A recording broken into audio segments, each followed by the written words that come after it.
Good morning. Welcome to Love Morning. I'm John Halcyon. This is a daily practice of gratitude and intention, specifically patience and kindness towards yourself and others. You can add on whatever you want to that as you look to the day ahead. And we'd like to share some gratitudes. If you've got gratitude, share a little. Share a little. Share a little. Share a little, share a lot. Because if you've got some gratitude, give us what you got. And if you've got goodness in your heart that you can share, well, sing it from a standing place or sing it from a chair. It's love morning, a do do do do, love morning, a do do do do. It's love morning, do do do do, love morning, do do do do. Good morning. Every day, try to make up a song, melody, and lyrics. Not really a song, it's more of a ditty. Maybe not a ditty, because that invokes Puff Daddy vibes, and I really don't think that's what I'm going for. Well, I am grateful for a nice walk this morning. My body woke feeling quite achy, but by the time I did some stretching and then the walk / little bit of jogging felt good. So I'm feeling grateful for a slightly optimistic feeling in my body. Not feeling better, but optimistic. That's been a little discouraging the last few days. I am grateful that Lisa seems to be having a good experience at her retreat up in Oregon that she's leading. And I am grateful for a nice phone call with my brother yesterday and for the nice visit I had with my parents on Thursday. And what are you grateful for? Good morning, Racer Blade. Good morning, Melissa. Good morning, Jason. Good morning, Zoe. Yes, happy Saturday to all of us. I'm so glad you heard the song, Racer Blade. I thought that one was pretty good. Those are some rhymes I have not made in the past. A lot and got. Yeah. Nailed it. I had an interesting experience last night. I've been eating too much lately. And I've been really struggling with the two big negatives of it, where like I feel like I kind of am eating much more than I would like, and I've been binging, to where I'm feeling icky. And so I physically feel good. Like I woke up this morning not feeling very good in my stomach. And so there's a physical feeling of discomfort and lethargy. And like once I'm full, I don't really want to do anything else. Like if I might start eating, like I usually can go through the morning, the midday pretty responsibly, but then once I really start eating, I don't stop. And so sometimes like I'll be 2, 3 in the afternoon, and then I'm like, ugh, for the rest of the day. So there's the ickiness, and then there's the mental guilt and self-judgment about that. And I've given myself a lot of leeway and a lot of forgiveness around that because I removed intoxication from my daily habits, like a year and a half ago. And so I've been like, well, sugar and food is another way to soothe, and at least it's not intoxicants. But I'm still doing it in addition to scrolling, in addition to Netflix, and so I'm just feeling. It's been not. I know this is not gratitude, but there's. It's getting. I'm taking this somewhere. So I had a really.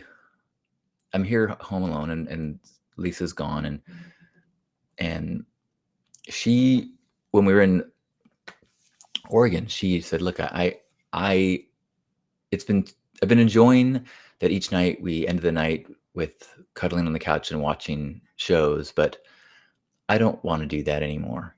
It's just too comfortable. And I feel like it's slipping into a bad pattern. And I don't want to I don't want to do that anymore.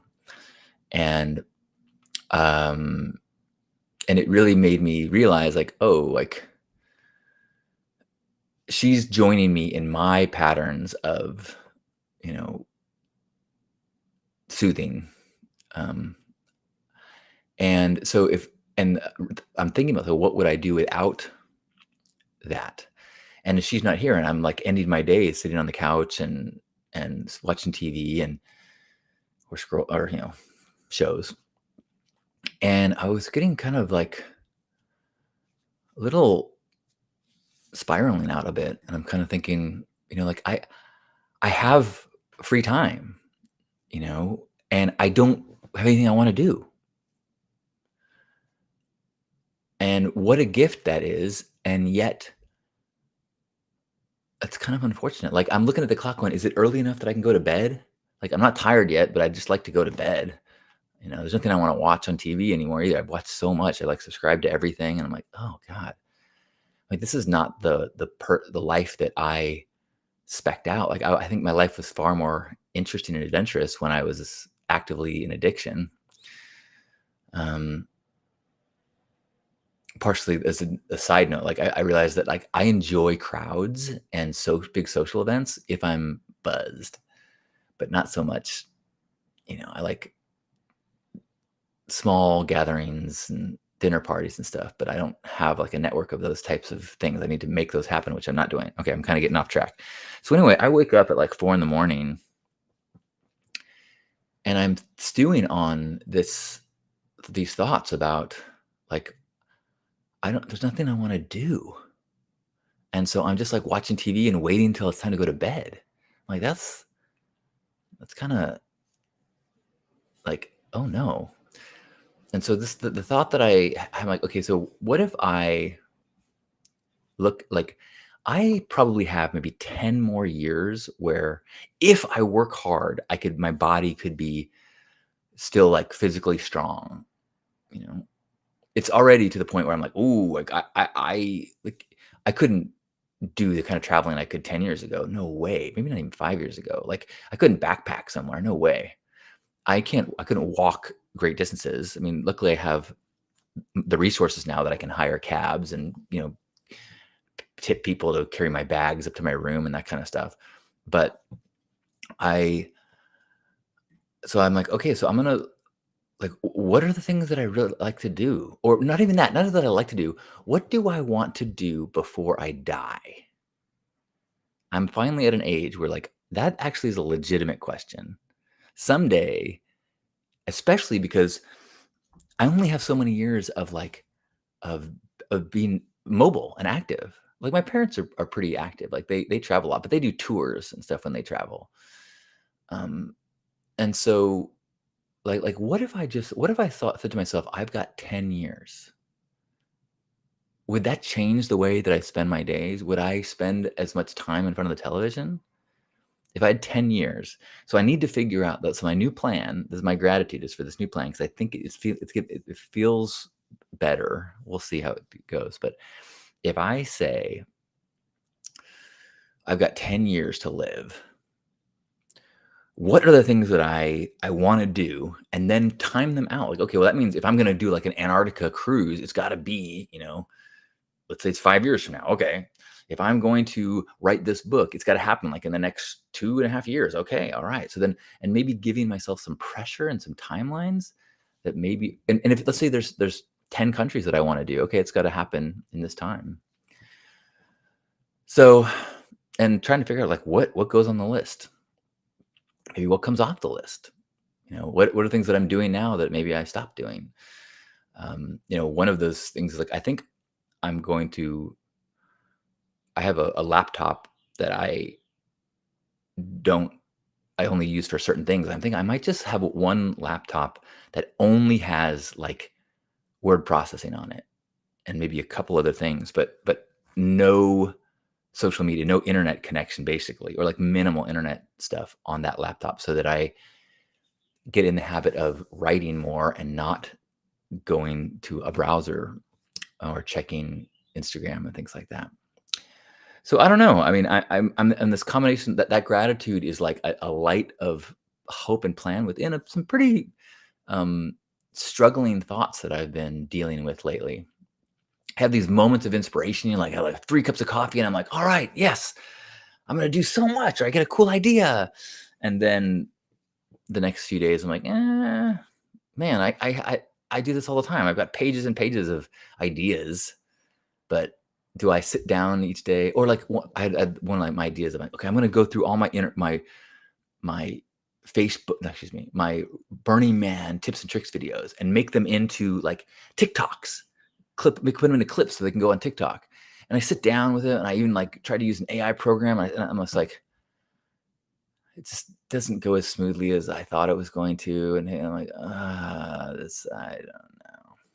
So I don't know. That's where I'm at this morning. I woke up at 4 in the morning with a pretty intense awareness of, I think what I wrote down is like, you are not enjoying your life. 90% of the time, you are not enjoying your life. There are things that you do enjoy, but 90% of the time, you are filling the time. You are trying to figure out what to do. Now, what are the things that you do enjoy? Time with Lisa, time with my parents, time with friends. This gratitude. I do like, storytelling. I like entertaining, but like a lot of things, like the internet stuff, a lot of it is because I like feedback and interactions. So I'm kind of having a little bit of an existential crisis right now. So welcome to my existential crisis. Now, what are you grateful for?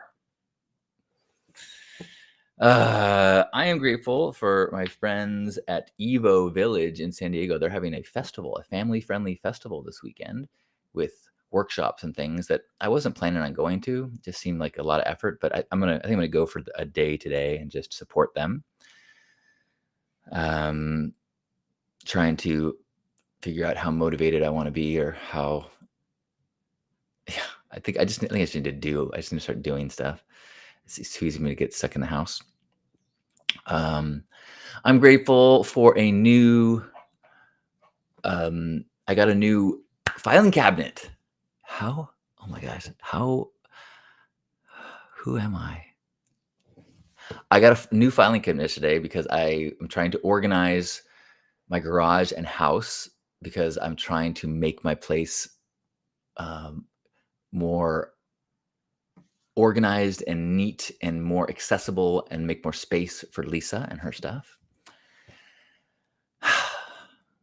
A filing cabinet. Some days I look at myself and go, man, you grew into a really cool dude. And some days I look at myself like, who did you grow into? Good morning, Mingle. Good to see you. I love you too. Melissa sharing, I am grateful for finding a new mindfulness, painting my nails and doing my own nail art. I love that. I have actually been wearing my nails longer than I ever have.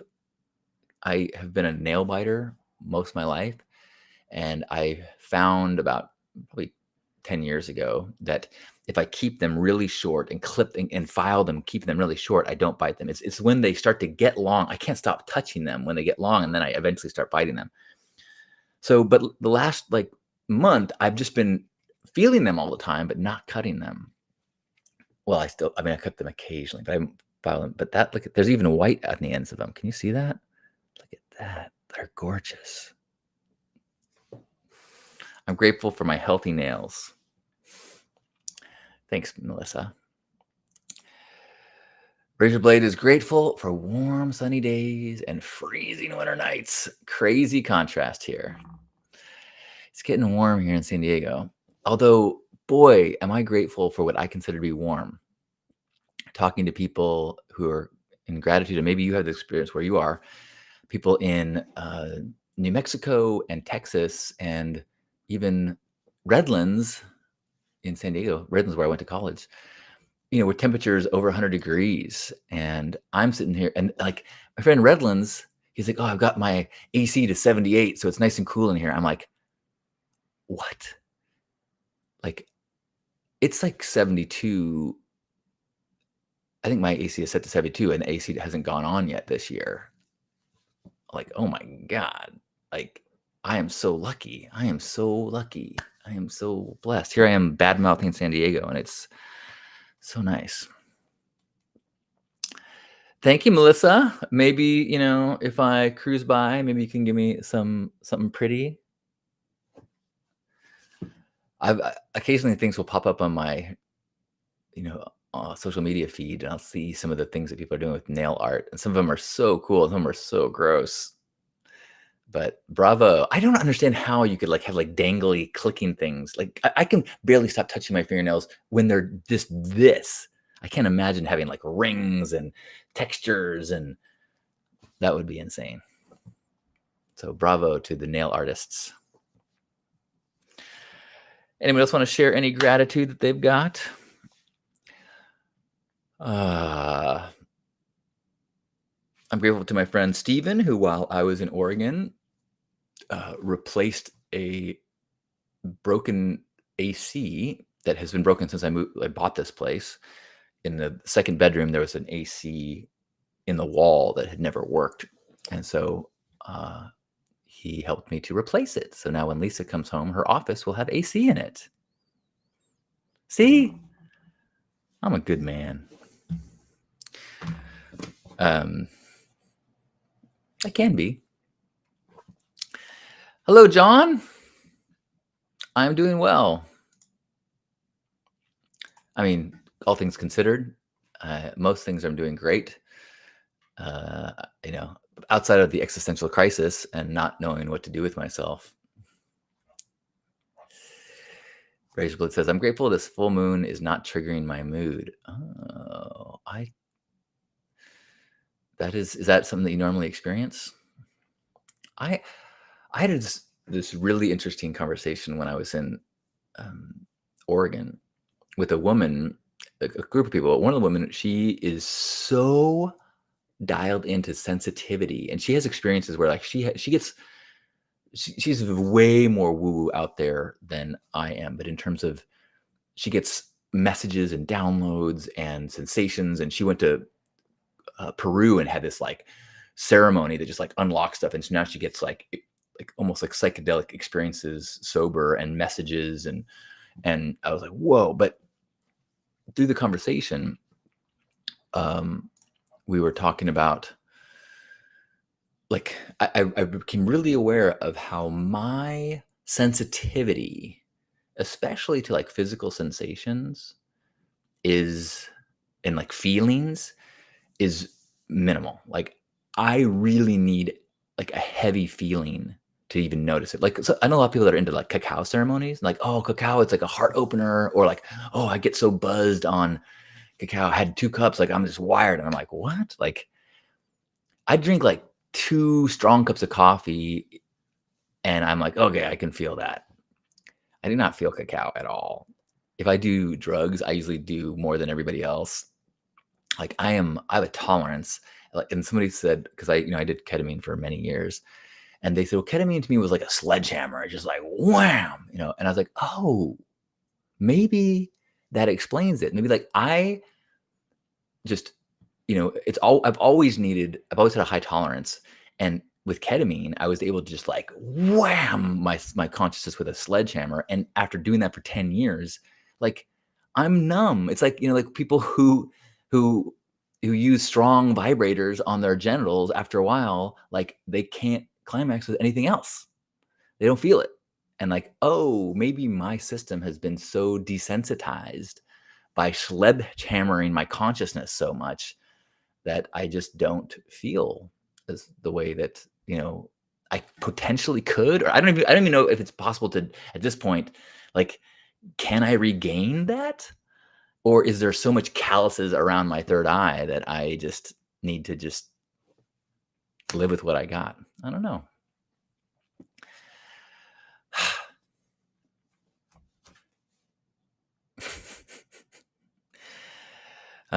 Yes.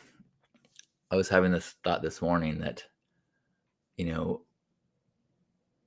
when I was in my 30s and 40s, especially my 30s, late 20s, 30s, when I was like partying hard and doing a lot of drugs.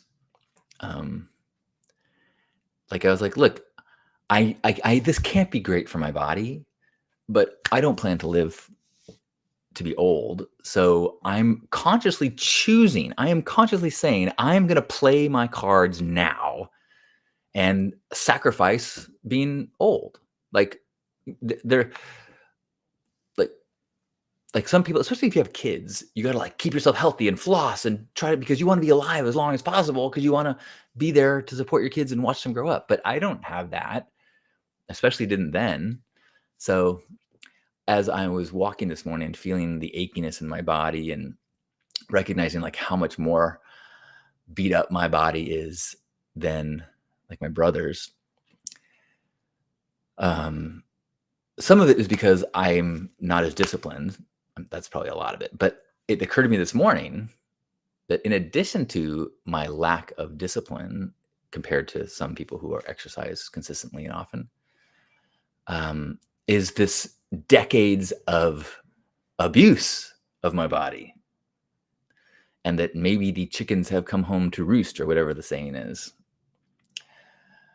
So it all that falls in line with the 10-year plan. Like if you've got 10 years, then what are you gonna do with it? Well, it looks like there's only a few of us left. So my apologies for not being more chipper and optimistic today. But wherever you are, let's give ourselves a squeeze and give a big hug of gratitude and appreciation for this day and whatever it might hold for us, for this body and whatever state it's in, recognizing we have the ability to spread ripples of goodness to ourselves and others today. Let's try to just not get caught up in the big and just be focused on the present, the little acts, the little thoughts in the direction of love and kindness and patience. So let's take a deep breath in and hold one another and squeeze one another.